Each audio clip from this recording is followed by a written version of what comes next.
For some reason this delights Yuri, and since it looks fun she shouts that she wants to do it too. And so both elf girls shower the proto with affection. Even so, Alice refuses that and, making the mood more serious, tells him that she would like to talk about an important matter that affects them. This being that for some time now she has been using her long-distance eye to search for world trees, and since she also wants to see the others she, a bit flushed, says that she was hoping she could help a little. Of course this seems very sweet to the elf girls, while for Ainito this makes him happy. Yet she clarifies that she did not find something, but rather that this thing presented itself to her. None of her sisters understands what she means, but even so the proto still thinks about going right away. Someone else agrees with that. This puzzles everyone when they hear the voice of someone they do not know. It is then that on the bed there appears an elf girl with a somewhat charming appearance. Ein on his part asks her who she is, but the elf, once she sees herself discovered, simply says "Come on, my sister," and that is how Yuri jumps to her at once. However, she realizes that it was not her real body, and of course the blue-haired girl bursts out laughing at this. That is how Ein learns that she is the second eldest sister, by the name of course. This surprises the proto, shouting in his mind that a spirit came on her own, but in the same way he introduces himself to her as a collaborator of Yuri, to which Kors asks him not to be so formal since it is not like they just met, calling him like that, Inkido. The proto for a moment loses track of what he was doing when he sees those tremendous attributes, but getting past that he points out to her that in reality they really did just meet, something that Cor confirms to him while she starts laughing. Ein, in his mind, tired of these attitudes, comments that the spirits of the world tree are tremendous characters. At that moment Alice intervenes, asking her sister to get to the point.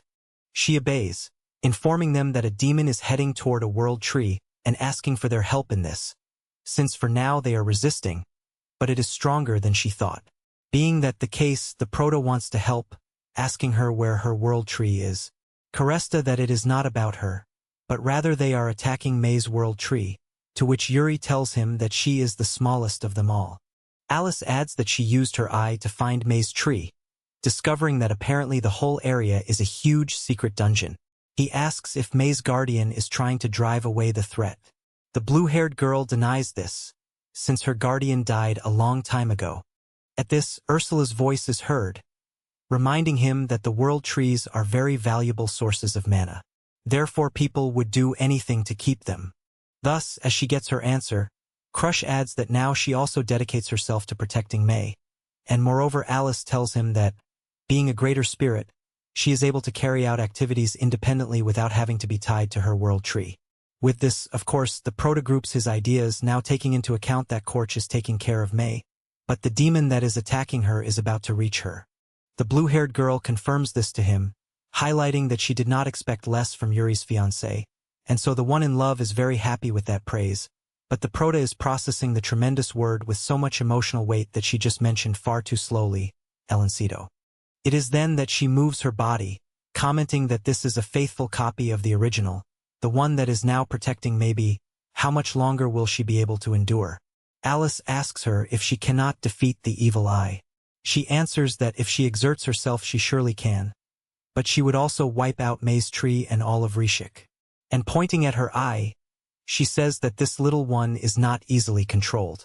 At this, the proto deduces that she uses that mask to seal her evil eye, something that the sister-in-law confirms. With all this said, the proto knows that the demon is someone dangerous and that he is after a spirit, something he does not intend to allow.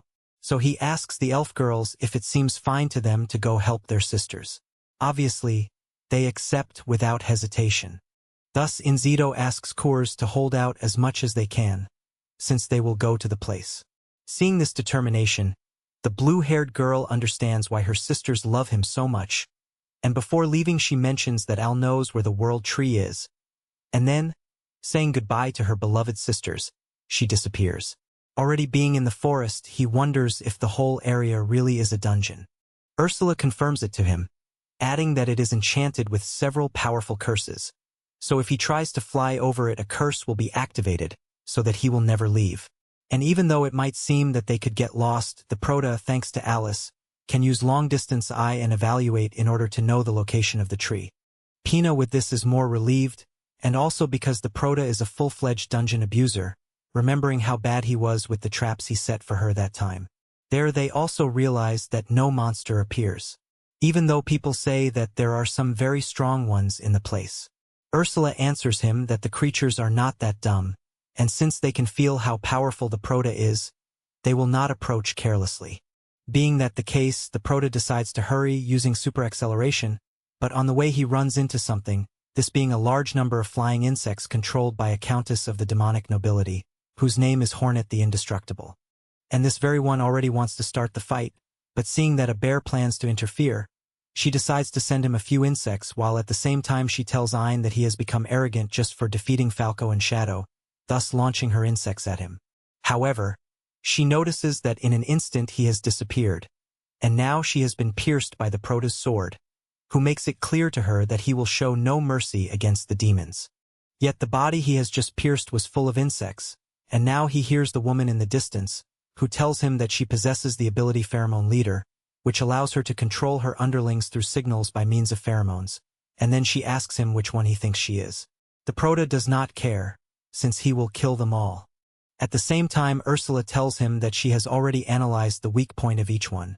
So, using Sure Strike, there go the diamond-like blows, and he finishes off every single insect. The demon woman sees this and, since she has no chance, decides that she will withdraw for the moment, thus finding a portal with which she tries to flee. But Luana comes out of that place right then and asks her if by any chance she plans to escape. The demon woman, afraid, tries to excuse herself by saying that this man is stronger than she thought. This does not matter to Luana, who finishes off that insect, highlighting that she is surrounded by useless ones, thinking that if someone like that had the rank of Count then the world is doing very badly, although at least she brought her here. And knowing that Ein is behind, she turns her head and introduces herself as Luana, Duke of the 5 ranks of the demonic nobility. On seeing that demon, Ein knows that she is much stronger than Hornet and that she must be the demon that KCH spoke about. This surprises Luana, since he can know her power despite the fact that she has hidden it, telling him that, for being a monkey, he is not bad. Also that maybe it will be worth coming here for the spirit and killing him on the way. Obviously, the Proto shouts to her that he will not allow it. Luana, confident, asks him what he is going to do, and thus he appears behind her using Drain Level and then Superhuman Strength, and now up in the sky he starts hitting her again and again, smashing her now against the ground.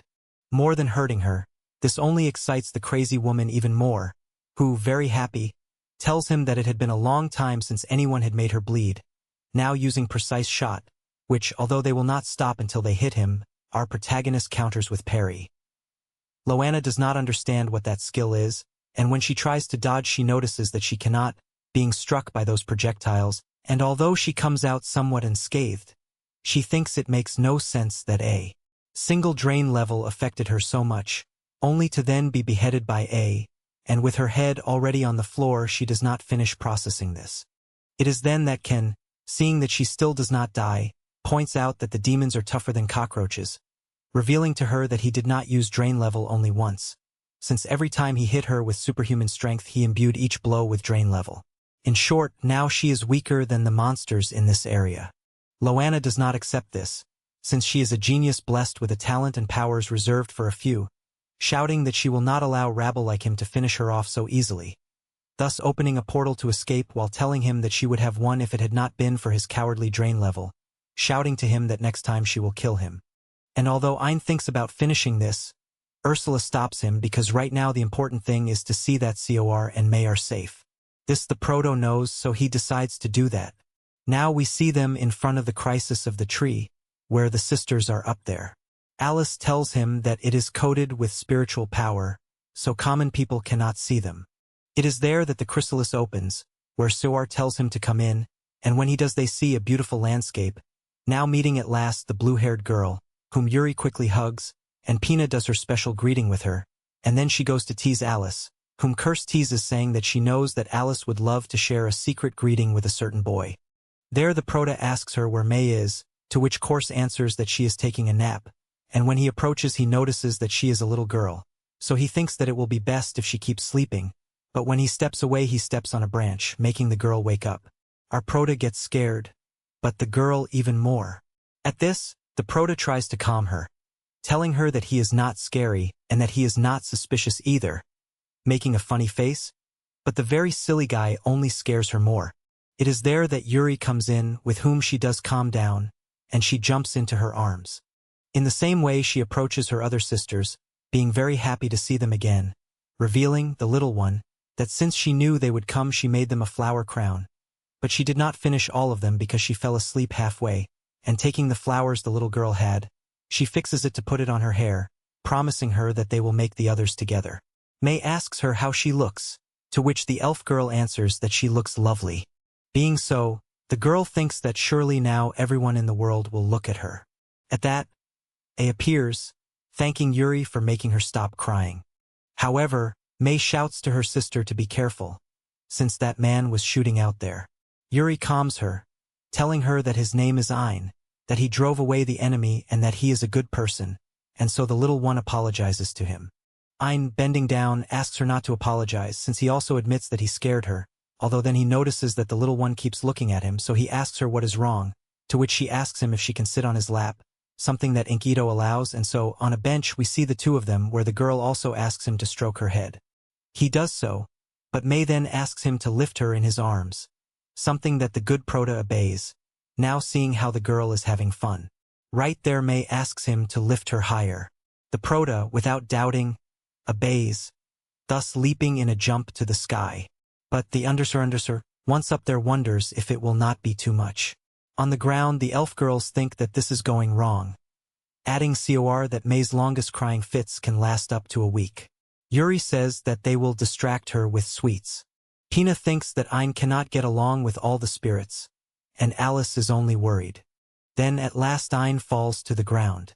But contrary to what was expected, the girl has had too much fun, and moving away she shouts that they will give the results, these being that she has put our Proto on her list of people she likes, something that the other elf girls congratulate him for. May comes near and tells him that she also wants to go with him like Yuri and the others do. At this, Ein asks KCH what she thinks about this.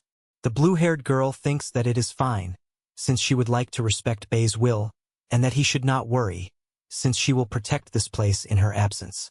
Something that confuses Ein, asking her if by any chance she is not coming. Gesta that she must protect the tree. At this, the Proto interrupts her, asking her what it is that she really wants, since in the same way that he wants to respect May's will he also wants to respect hers, knowing that the blue-haired girl wants to go with her sisters, something that the blue-haired girl confirms. And Inkido adds that she should not worry about the tree, since he will raise a barrier and will leave here a double prepared for anything, something that Cor thanks him for, and thus, snapping her fingers, she makes her spiritual core and Maze appear, trusting thus very much in A, who, very happy, will not fail her. Thus it is that Korch gives the news to her beloved sisters, who are very happy about it. And approaching the little one, the Proto promises her that he will protect her world tree, while also Yuri jumps on him, thanking him for everything and shouting to him that she loves him. Alice, at this, thinks about saying the same, but she gets very nervous and cannot, and Pina makes it clear to her that from there he cannot hear her. Now, moving on from this, we see Ursula with the Proto, where, although they are happy, there are still 4 sisters left to find, but the elf mother knows that they will be able to find them. At that, Ein, getting sentimental, comments that before he hated himself and that he had his heart full of negativity and defeatism, but thanks to them he only wants to make them happy and protect them, feeling that he is happier with who he is, being also very proud to protect those smiles. Ursula, seeing him, remembers how much Ein has grown, feeling somewhat proud of him. It is then that he points out that he does not know why he is telling her all this, thinking that maybe he is doing it because she is his teacher. With this we see how the elf mother lets out some tears that she does not intend to show, since, kicking A, she shouts to him that he had better take care of the cores. Thus beginning the ritual of the spiritual cores, where Ursula tells him that cores gave him the eye of nothingness and that May gave him arboreal creation, and also that his eye leveled up, with which now he can evaluate auras. Gore comes near, telling him that eye of nothingness can undo anything that it sees, although it puts a lot of pressure on the eyes and it is hard to control, but she knows that with the divine eye surely his eye will not be destroyed. Even so, she advises him not to use it too much, since they do not know what side effects it will have.